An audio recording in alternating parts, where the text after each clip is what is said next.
Welcome to Building the Future. I'm your host, Kevin Horick. You can check out new episodes of the show every Tuesday and Thursday at 2 p.m. If you missed an episode or want to get more information about the show, please visit buildingthefutureshow.com.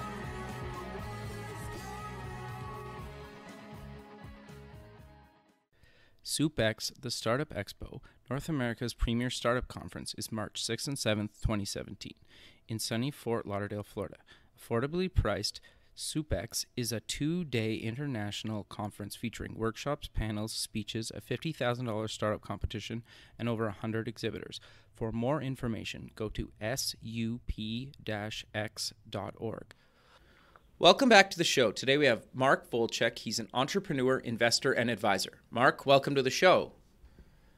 Thank you. Thanks for having me. Yeah, I'm excited to have you on the show. You're doing some really interesting things, and you've been involved in a bunch of really interesting things. But maybe before we kind of get into that, let's start off with getting to know you a little bit better and cover where you grew up.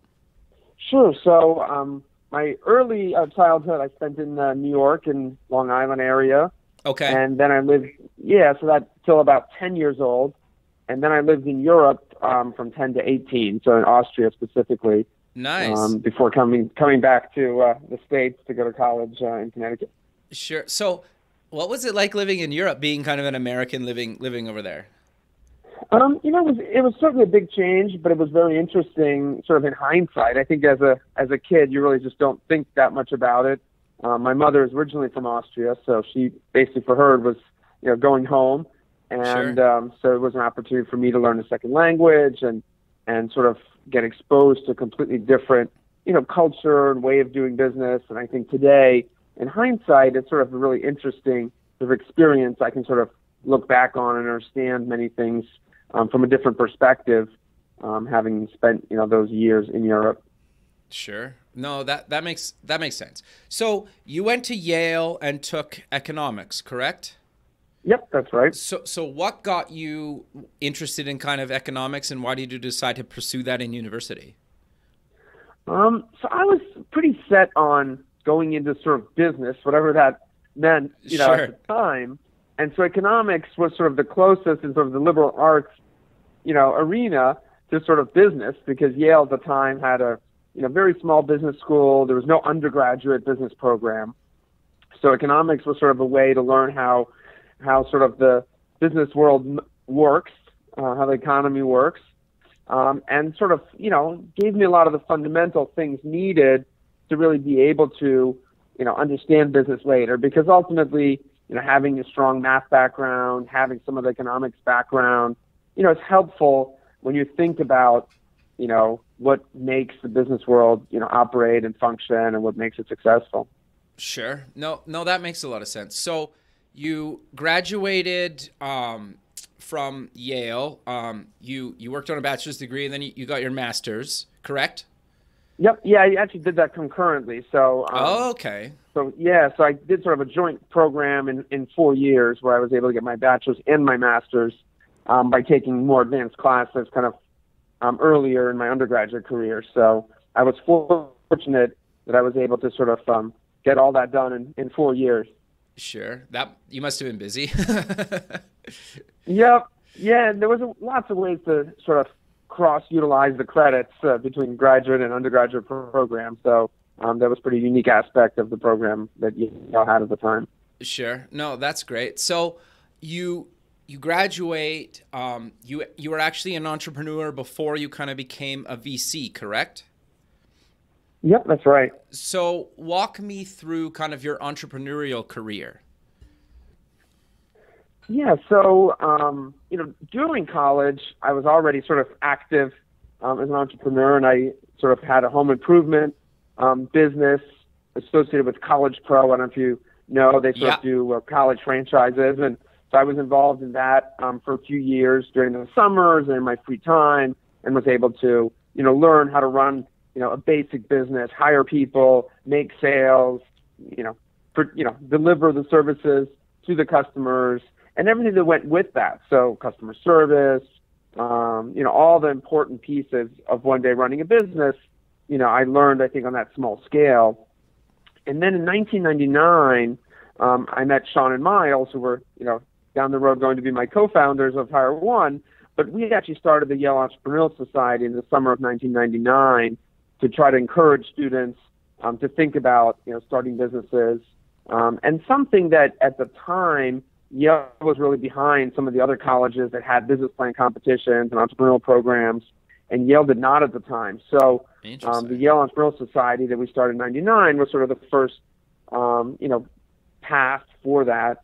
And that's really where I met my two co-founders, where 6 months later, in the winter of 2000, we really started Hire One, which was a company focused on providing basically back office efficiencies to colleges and universities and enabling students to transact more effectively with the school and get their financial aid dollars more quickly. Sure. No, that's great. And then you ran that for a long time, like a couple decades, correct? I guess 14 years. So we started that in March of 2000, and I left the company officially in May of 2014. So a little bit over 14 years. Sure. And we really took it from the three founders to being a public company on the New York Stock Exchange. Wow. So kind of walk me through that process. Like, how did you grow a company from, 3 employees to kind of, IPOing? Yeah, it's sort of, one step at a time. And I always think about it as, being an entrepreneur is really bringing resources together. That ultimately is the most important thing you can do. And that starts from, the people you bring onto the team. So I think, early on, we brought some really good people onto the team. We raised capital, which is another, resource that needs to go into building a company. And then ultimately, we built a great product. We got lots of customers to use it. And one thing sort of led to the next, and we continued to raise more capital to grow the business. Ultimately, in 2008, we raised some private equity capital to buy out some of our early investors who were looking for liquidity. And that allowed us to grow the company even more. And then in 2010, the time seemed right, and we went public. Interesting. So what made you decide to go public? So, part of that decision was certainly with the private equity firm. So, the private equity firm that invested in 2008, in this case, Lightyear Capital, they thought that going public was a good way for them to eventually get liquidity. Right. Because the actual IPO process really doesn't create liquidity for everybody overnight, because we all know there are lockup periods and there's restrictions on selling. But it sort of does create a path towards liquidity. And so, being public also enables you to get cheaper access to capital, even though we didn't need capital. It was sort of, it gives you a currency to do M&A, and we had been somewhat active doing acquisitions, and we believed that was another platform that would help, being public. Sure. No, that makes some sense. So you left in 2014. What did you kind of do after that? So my goal was really to take a little bit of time off, which I think is really a great thing. If you have an opportunity to take time off, particularly after having done 14 years building a company and being an entrepreneur is sort of a 24/7 commitment. Sure. Yep. Even though I did travel and took vacation, you're really never offline, especially given technology today. No matter where you are, I was checking email, I was responding to things, and so I really did need a break. And so my goal was to take about a year off, and I bought a sailboat and went sailing for a year. So from kind of summer of 2014 to the summer of 2015, I kind of sailed around the Bahamas and Turks and Caicos. And I would always come back in between because I was still on some boards and had some responsibilities that I had to take care of. So I would spend a few weeks on the boat and then fly back, spend awesome. A few weeks at my home in Florida. But my goal was really to get involved in the startup ecosystem down here in South Florida and see what was going on down here. It was certainly a lot more nascent than, say, developed systems like in New York or Boston or the Valley. But there was a lot of activity here in Miami and in South Florida. And so that's what I started exploring kind of in that 2014, 2015 time frame. Sure. Well, and just like, obviously you mentioned like you had some other, like you had a bunch of connections down there too, right? So it makes sense. And correct me if I'm wrong, the boat ride from kind of Florida to the Bahamas, like 3 hours or something, I heard. Is that true? Yeah, by sailboat, it's probably a little bit more. The Okay. closest point is about 40 miles. Okay. So, on the sailboat, I was doing 6 to 8 knots, so that can take you all day, Okay. depending on how you do it. Sure. But on Sure. a speedboat, you can do it in 2 hours probably, Okay. from Miami over to Bimini. But the Bahamas is a huge Sure. system of islands. I think almost 400 miles long. So there's Wow. many islands to explore, and it was a really cool experience. Sure, I can imagine that must have been great just to kind of, well, obviously when you're out at sea, like you're not connected to the internet at all, right? At least for parts of it, for sure. Not when you're not when you're between islands, but Sure. as you sort of spend time on the sailboat, you find ways to get Wi-Fi and you find different places to connect. So the more time I spent on the boat, the better I got at finding ways to get a little bit of internet and at least stay somewhat connected. But you're certainly not constantly connected as you would be, elsewhere. Sure. No, that's great. Like I always love that when you can just disconnect, even if it's for like a week or even a couple of days, right? That I think it's healthy, and it's sometimes I start to miss it after a couple of days, but I try to do it, maybe a couple times a year for a day or two. So I get that. Right. So at what point did you decide to kind of start a venture company? Right. So that was really came out of our angel investing activity. So Dean, who was one of my partners at Hire One, we had been doing angel investing since 2008. And so we really liked angel investing. At first, we did it really to help out entrepreneurs and, to learn from investing. And then we tried to make that more formal. So we really were looking for, the best investments, and we did a little bit more due diligence. And so as we sort of, moved our attention to Florida, we were thinking about how we can sort of formalize that angel investing and how do we make that more impactful for the ecosystem.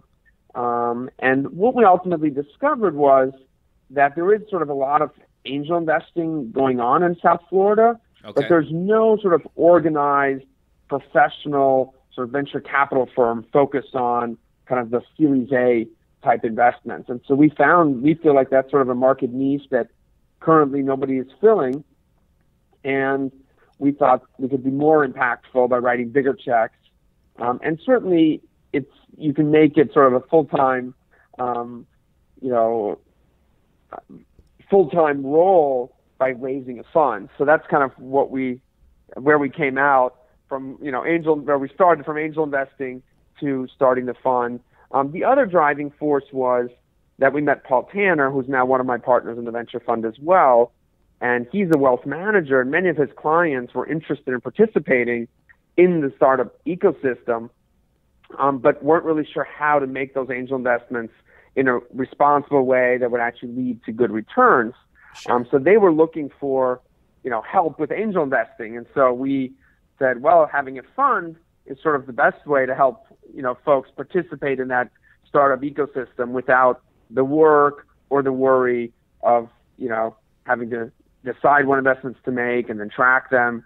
So it's really interesting, as we sort of were studying why people wanted to do angel investing. There's many reasons. And so, many folks want to do angel investing to be involved and help support the ecosystem. And by investing in a fund, I think, that's even more impactful because we can really help that ecosystem. We have full-time associate with four partners that are all working to help the companies we invest in. But we also do a lot of other things in the community to create sort of that glue that ultimately builds the ecosystem so that more entrepreneurs can start companies, to make it easier for them to raise capital. Certainly we can't invest in every startup. We're looking to only invest in maybe 3 or 4 per year. But we want to be there as a resource to help folks find maybe other sources of funding, connect them with other folks that might be interested. And we think that's part of the role we play as being sort of a South Florida-based venture fund. We're not solely focused on Florida. We also look at deals in other sort of underserved markets or underserved sectors. But being based in South Florida, we certainly want to contribute to the ecosystem down here and help build that and see that grow.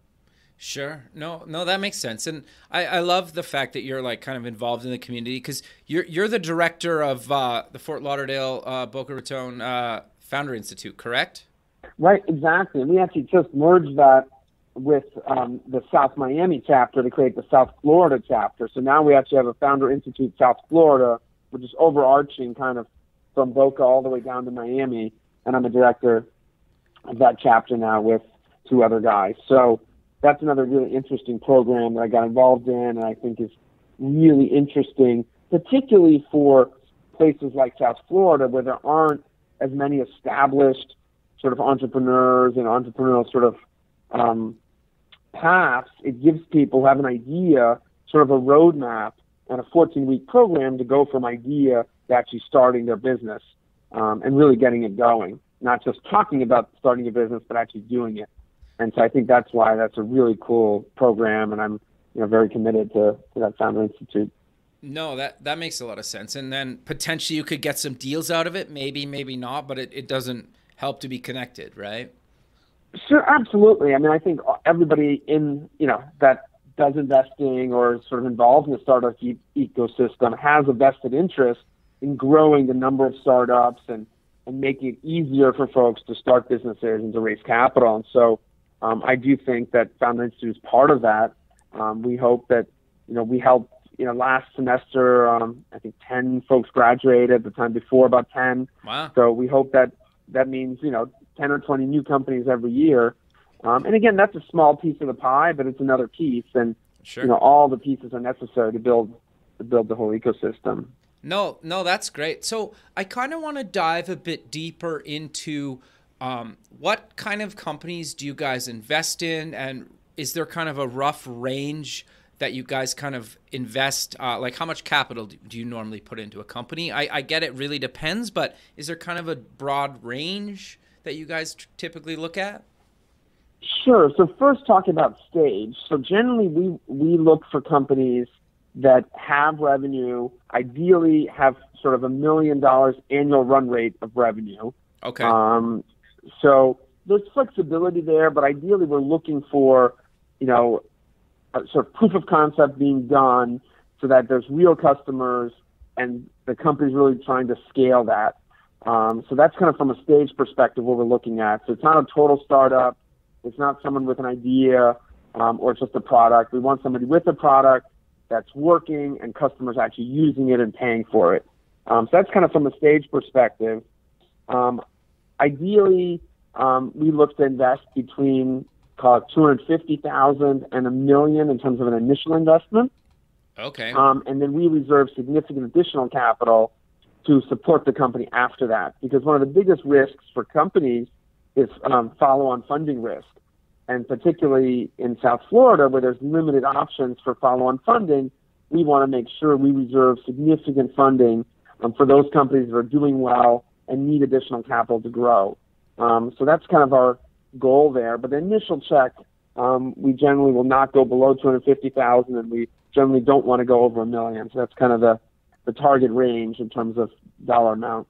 Got you. Okay. So what types of industries do you guys prefer, or does it really matter? Like, I'm kind of looking at your website, kind of just, looking up on you guys a bit. You seem to be doing a bunch of stuff in kind of the healthcare space. Sure. So we do sort of focus on specific sectors, even though we will look at any type of company. Sure. Given our background and experience, we generally like B2B companies. So we can understand and evaluate companies better whose customers are businesses, and where there's a direct sale and there's a sort of a sales force. And we think, just given our backgrounds, that we feel very comfortable with those types of businesses, and we can assess the pipeline, and we'd like to see that kind of information. That said, specific sectors that we like, and again, that's given, what we know and where we think we can add value, sure, is financial technology, education technology, and then more generally sort of tech-enabled services for businesses, enterprise SaaS, which is very similar, so anything that makes sort of an enterprise more efficient using software. And then the last sector is digital healthcare, which we think is just a huge, problem for our society as, folks live much longer, and we need to find ways to provide healthcare in a much more efficient way and in a more proactive way. And so one of our first portfolio companies actually uses data to try to predict potential health issues at a very, very early stage based on behaviors. And then they can sort of send somebody to check on an elderly patient before it becomes a real issue. So that company is called Care Predict, and it's a great company based right here in Broward County in South Florida. So they're a great example of that. So walk me through that a little bit. Like, do they have to wear like a band, or like how do you guys do, or how do they do that?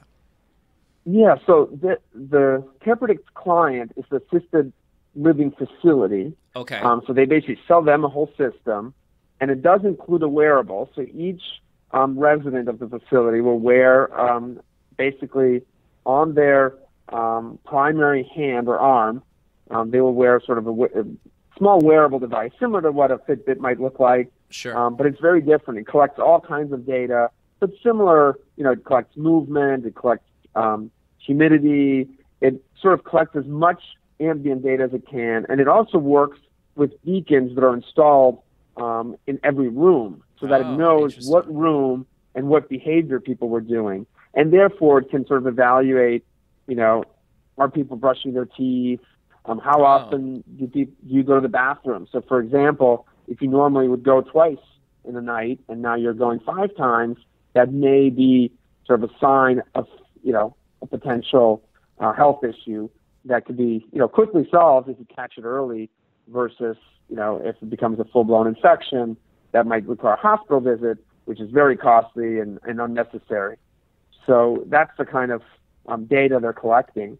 And they're basically looking for patterns within that data or things that could be indications that someone has a health issue. Okay, and then they the nurses or the staff on call get kind of a notification saying you might want to go check on this resident? Exactly. So they have a system that essentially, it's web-based, and they basically just get an alert, and then they can send somebody. They can also, with the system, find residents, for example, if their doctor's waiting for them in the lobby, and some of these facilities can be really big, and so there's lots of other features. But it's basically a business-to-business solution for that assisted living facility. That's kind of how we think of it, but it solves a real issue, it solves real problem, and that's what we liked about that. I got you. Okay, so maybe you guys have kind of done a bunch of really interesting kind of investments. So do you maybe want to cover a couple other companies that you're either pretty passionate about or that are doing really well that you guys have invested in the last little while? Sure. So in the actual fund, we currently have 2 companies. So many of the other companies were sort of from Olas Venture Capital. So why don't I tell you about the second company in our portfolio, which I think is really exciting. And it's called Lending Front, and it's actually based in New York. And they focus on software that makes it sort of easier and less costly to provide small businesses with loans. So it's a big problem today that small business lending has become more and more difficult for banks and for other folks to do profitably. So Lending Front has created a software solution that essentially, helps do everything from the application management to capturing all the data to decisioning the loan to managing the loan and then monitoring the loan. And by having that all in one system, it can drive down the cost, for the lender, which then, increases profitability and allows them to make more loans than they would normally be able to. So it's a really interesting company. This one's a little bit earlier. They're still, they do have a few beta clients, but they're sort of still developing the product and looking to grow as well. So similar to when we invested in Care Predict, they had 2 beta clients running, Now they have sort of 11 that they're working on, and lending fund very similar. They had a few when we invested in, in this lending fund we invested about 9 months ago, and now they've grown that as well. So those are generally the profile of companies we look for. And then there's sort of the general criteria that, you would hear from any investors. We look for experience, management, who have experience in the sector and the business that they're trying to start. And a lot of it is about evaluating and judging the management team is, can they pull it off? Because ultimately that's the real question. Most financial models show huge success. I've almost never seen one that shows that it wasn't going to be great, right? So the job of investors to evaluate is, can the management team pull off whatever business plan they're proposing to do? Sure. And that's ultimately, what we focus a lot on is, who is the management and what will it really take to be successful? Sure. What do they have to achieve to get there? But I also think that the fact that you and your founders have been through it kind of on the entrepreneurial side really, really helps you guys probably distinguish what's doable or not doable, right?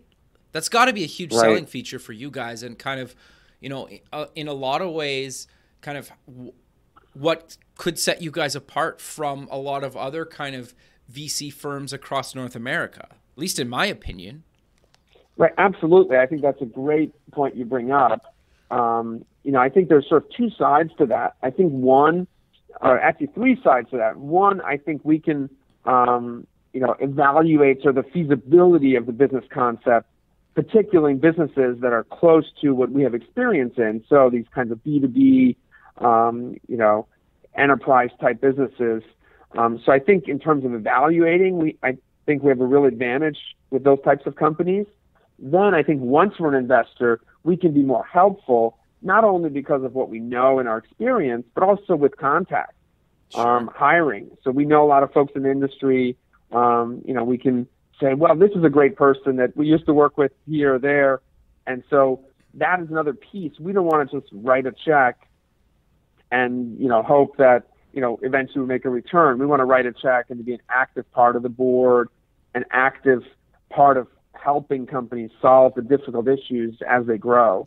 Sure. And then I think the third part of sort of investing, which I think is sometimes a little bit counterintuitive, is that it's somewhat of a selection issue, that the best companies often have a choice of where they can, get their capital from. Sure. And so by being entrepreneurs, we think we have a leg up on entrepreneurs wanting to work with us, we hope, and that will give us access to the best deals or the better deals, because that ultimately, even if you were perfect at evaluating which companies were going to be successful and which weren't, having access to the best deals is how the top VCs in the Valley and in other places can be so successful and create such great returns from their investors, is by having that access. And so we're building that, reputation and through our contacts and through our first few investments, because we think that's really, really important, is not only to evaluate the companies and then help the companies,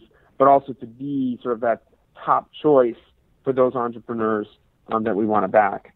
No, I think it's like, I think like until you've gone through it, you don't really know what to expect, right? And I think just being able to have people like yourself that have invested in something. So not only do you want, like, just hypothetically, like if you invested in a company I'm working on, you have obviously want to give me good advice. You can give me that good advice because you've been through it. And, where somebody like myself might have not been through it, right? And so I think the thing that I find funny sometimes when I've had other kind of venture capitalists either on the show or just talk to them, it's interesting because you can clearly tell the ones that have been through it before and the ones that haven't. And I'm not saying necessarily maybe one's better than the other, because sometimes you want one over the other. But at least for like, especially when you're a tech founder, you want to be working with somebody that's been through it, because, like something as simple as like, how do I solve this payroll issue? Or how do I solve this issue? Or, right? Like if you've been through that, then you can recommend something where it might not take me, hours or days or weeks or spend a bunch of capital just kind of trying to figure it out, right? Just you quickly pick up the phone and say like, what do you think of this? And then if you don't know, you just say like, well, you know, I know so-and-so dealt with this, right? So I think that's really valuable. And in some cases, it could be just as valuable as the actual capital that you put in, if not more in some cases. Yeah, that's certainly right. And I think as the company gets bigger and bigger and potentially looks at, you know, an exit through M&A or possibly an IPO, those are things that really are pretty unique sort of experiences and skills. And so I think we have that. And so we do hope that many of our companies will have a big successful exit. And how to navigate that is really, really difficult. And I wish we had even better advice. We had great advisors, but it's sort of an area that you can never have sort of enough advice because it's something that most entrepreneurs have never done. And so when you're in the fortunate situation to be there, being able to maximize sort of the returns for investors and for yourself is really, really important. And a lot of that comes down to having the right contacts at the right firms to allow you to sort of have that best exit at the right time in the right place. It's a very, you know, it's a singular event for the company many times. And so it's really, really important. So I think we can give advice, you know, all the way from the beginning of how to start all the way through that life cycle, which I think is pretty unique. No, and that was actually, it's funny you mentioned that because that was going to be my next question to you. Can you kind of walk me through your guys' process from actually like, okay, like I apply, what's your kind of due diligence process? And then let's kind of walk me through how you work with a company once you decide what they're going to do. And then how do you decide whether you should sell them off, IPO? Like, walk me through that kind of whole process. Sure. So, you know, from the really, you know, beginning, people, you know, send us information all the time on their companies. Okay. And we generally do a scan pretty quickly to see, is it in a sector that we like? Is it the right stage? So most companies get screened out just numerically. They either are pre-revenue or they're in a sector that we just aren't interested in investing in because we have no experience and no way to help folks. And so if the you know, information we get, and we get it through the website, but a lot of it's through referrals or people meet me at, you know, I speak very regularly, probably once a week at an event down here in South Florida. And so I feel I try to be very accessible. And so we get a lot of those business plans. And so once it passes sort of the screen in terms of stage, in terms of industry, and somebody on our team would like to sort of take it to the next step. So it really only requires one of the partners or our associate. If someone really likes it, they will take that sort of first phone call with the entrepreneur, usually about 30 minutes, just to learn more and make sure, you know, that, you know, everything lines up, that it really is interesting. If the company passes that stage, then we'll do an in-person meeting with sort of as much of our team internally and the entrepreneur and maybe a few people on their team to have that sort of initial meeting to tell us about the business, answer a bunch of questions. And generally, we'll send questions sort of along the way. And part of our due diligence process, which we think is really interesting and important, is to see how the entrepreneur responds to those questions. How quickly, how detailed, how thoughtful, you know, is the entrepreneur sort of listening or is the entrepreneur defensive? You know, sometimes, you know, we'll ask questions and, you know, we really just don't know, or sometimes we are skeptical and we ask sort of leading questions because we have a concern. But how people react to that is really, really important because we want to be, you know, helpful and we want to be giving advice and help companies for many years to come. And, you know, how entrepreneurs take that advice or take those questions and how thoughtful they are is a really important part of that process along the way. But the formal process, sort of an in-person meeting, after that, we'll generally focus on 3 or 4 areas we think are sort of the, you know, high risk or concern areas for us. If we like the business, we'll sort of focus on 3 or 4 things. And then we'll focus our due diligence on those 3 or 4 areas. So we'll ask the entrepreneur, you know, as much detail about those things as we can, and then see if we can sort of resolve those concerns. And ultimately, if we sort of get through that process, we'll generally start talking about terms. We'll put out a non-binding term sheet And if we agree on terms, then we'll do what we call sort of confirmatory due diligence, which is a lot of work, because we'll ask lots for us and for the entrepreneurs. We'll ask lots of questions on financials, on legal, on lots and lots of things. And ideally, if we don't discover anything new or any surprises, that should get done in a few weeks, and then we can, proceed with the investment. So that's kind of the process that we take. And as you can imagine, there's lots of sort of things along the way. Because ultimately, investing is making assessments on, as we talked about, the team, and that's really an interpersonal thing. There's no black or white. It's really about evaluating, can this person execute on the plan that they've proposed, right? So Sure. There's no easy way, there's no numerical way to assess that, even though we do have a scoring mechanism internally. And that's more to really backtest our assessment later. So 10 years from now, when we'll have all the returns, we Sure. can say, what criteria of that entrepreneur or of that company should we have, looked at more to get more successes and reduce our failures. But that's sort of more for backtesting. In the end, we really want the whole team to like the business. And as I mentioned, we only do 3 or 4 investments a year. That at least that's the plan for the fund. Sure. So, most companies, and we look at about 100 deals a quarter. So that's Wow. 400 or 500 deals a year. That's a lot. So that makes it, less than 1% that we actually invest in. So as you can imagine, we say a lot of no's, Sure. and we try to do that in a constructive way. So we do try to give very quick feedback. One thing we do different, I think, than some other folks is that we try not to waste anyone's time, ours or the entrepreneur's time. Sure. So we will very quickly say, this deal is not for us, and maybe quicker than other folks, because if we don't think we can get there, why spend a lot of time to do a meeting and ask for a lot of information Makes sense. if we're not going to get there? And so we think that's really important, and good entrepreneurs appreciate that. Sure. Others get frustrated, but again, we'd rather not waste anyone's time, and we'll point you in the right direction. And we do try to give constructive feedback to entrepreneurs to say, here's why we currently are not interested. It's either too early, or it's not the right sector, or we have concerns on these 3 things. But we try to give constructive feedback.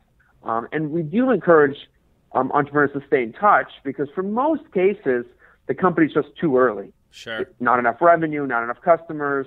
And we do want sort of regular updates, because that makes the due diligence process much easier for us, that if an entrepreneur comes and tells us, here's what I'm going to do in the next 6 months, and then we see the person execute over 6 months Sure. successfully, that makes it much easier for us to sort of, take that next step 6 months later. So that's a really important piece. No, I think that's great. And I think that's really good advice just for people looking just and kind of getting actual, input from somebody like yourself who's kind of doing this stuff, right? But I do want to dive a bit deeper into kind of the IPO side of things, because you've been through it. So for people that don't know what that really means, maybe do you want to explain that quick? Because I think some people understand it at maybe such a basic level that they don't really understand what that means.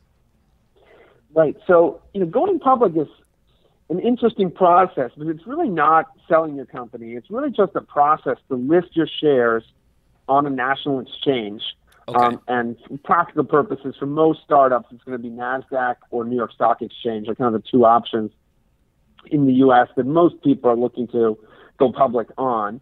Okay. And it does sort of create a different regulatory framework for you, because being public, you will have retail investors, and therefore there's a level of disclosure required to the public in terms of financials, quarterly reports, and those are all regulated by the SEC. And so by being a public company, you become subject to a bunch of public reporting requirements. But the process of going public is really, there's sort of a lot of technical sort of legal paperwork and technical listing requirements. But from a practical standpoint, you're really looking to create your sort of early shareholders, your public shareholders.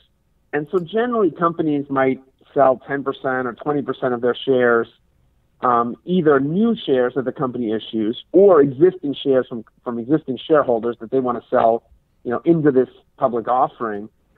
And the process with an investment bank is essentially to do a roadshow. So after months and months of sort of preparing paperwork and preparing presentations and then ultimately getting SEC approval, so you do need SEC approval to go out and market a public offering. And the SEC really doesn't do a business evaluation in terms of if this is a good or bad investment. They're really just looking that all the legal requirements have been met, all the disclosure requirements have been met, and that everything has been disclosed in the document, which is called an S1 document. And ultimately, the roadshow is sort of a 1 to 2 week process where management with investment bankers will go meet with large institutional investors like Fidelity and Wellington, and there's a bunch of, there's hundreds of institutional investors. Sure. To convince them to buy an amount, sort of some portion of those shares that the company is selling into the public markets. Interesting. And that builds your initial sort of investor roster and creates sort of float on the market, because you need to have early investors that essentially will be selling shares into the market when people want to buy them, and that creates sort of that initial float into that public market.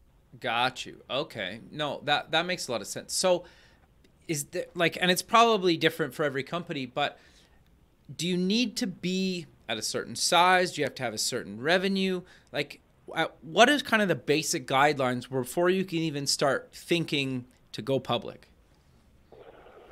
That's a very difficult question. There are certain legal requirements, okay. On the exchanges. So, stock exchange has requirements. Sure. But generally, companies will want to be significantly bigger than those requirements. So it's really driven by, does the company need access to, public capital? Is there sort of a liquidity need? Does somebody want to be able to sell their shares to other people freely? So by being public, that makes it easier for people to trade shares. It also enables employees to sort of cash in their stock options if they've got the stock options. So there's lots of reasons to want to go public. But that said, there's a lot of cost of being public. So there's administrative burden in terms of quarterly filings. There's sort of the business burden of public disclosure, which means your customers, your competitors, lots of people will be looking at your information, not for investment purposes, but for other reasons. Sure. And so that is a big cost to the business. So there's lots of different ways to think about it. And then there's hard costs in terms of compliance costs, to file all the papers, to do the proper internal procedures required to be public. There's insurance that can cost hundreds and thousands of dollars. So the estimated cost of being a public company is for most companies, like at my company, it was at least $1 million a year, if not more. Wow. In just sort of administrative and hard costs. Those are people costs, insurance costs, sure, filing costs, all of and legal costs. So sure, there's significant costs to go with that, and that has to be weighed with the benefits. So I think most companies will wait as long as they can before going public. Okay. And as you know, there's huge companies today that are talking about going public and still have not, and are worth tens sure, and tens of billions. sure. And the reason they don't want to disclose the information to their competitors. And that's one big reason people don't want to go public. Got you. So what were the main reasons you guys decided to go public? It was really from a liquidity standpoint. So we had been in business, for 10 years. Mm-hmm. We had early shareholders who were able to sell a little bit of their shares to the private equity firm in 2008. But then in 2010, we saw an opportunity to create more liquidity for early shareholders. And for Lightyear Capital, who had invested in 2008. Right. So that's one of the things. By raising money, investors want to create liquidity. And to your question earlier, investors generally can't really drive the timing or the type of exit, right, but can certainly sort of have a desire and encourage entrepreneurs to seek an exit at the right time. And most funds have sort of a 3 to 5 year horizon to want, to get, get an exit out of an investment. Sure. And it depends a little bit on when the fund invested. So most funds have a 5-year investment period and then sort of a 5-year period to sort of manage those investments and get the funds back. So if an investment was done very early in a fund life, it might be fine for it to take 7 or 8 or 9 years because it sort of, overlaps with the other investments. And that's sort of what drives some of the timing, for companies to do sort of either an M&A process and sell the company, or to do an IPO, which also creates some liquidity for shareholders. Sure. No, that's great. So we're kind of coming to the end of the show. So maybe let's close the show with mentioning where people can get more information about yourself and the company. And you're also doing a talk at the Startup Expo, correct? You maybe want to mention what you're talking about there or going to be talking about there? Sure, absolutely. So at SupX, I'll be running a financial technology panel, and okay. I think we'll be announcing the speakers shortly. Sure. But we're putting together a great panel talking about fintech, which is a hot area, and it's changing. So there's a lot of new things and new areas being touched on there. So that's definitely one panel I'll be doing, and I may do 1 or 2 other things as well there. So, but I'm always very active and at different events. And then more information on Olas Venture Capital is best to find on our website, which is lasolasvc.com. And that's the best place to read about, what we do, our portfolio, and that's also a contact link where entrepreneurs can submit, their information and get in contact. And we do respond to, all messages. So we encourage folks to just, send us, a message through the website, and then one of the partners, or Nate, who's our associate, will get right back to them. Perfect. Well, Mark, I really appreciate you taking the time out of your day to be on the show, and I look forward to keeping in touch with you, and have a good rest of your day. Great. Thank you. And thanks for having me on the show. All right. Thanks, man. Have a good one. Thank you. Okay. Bye. Yep. Bye-bye.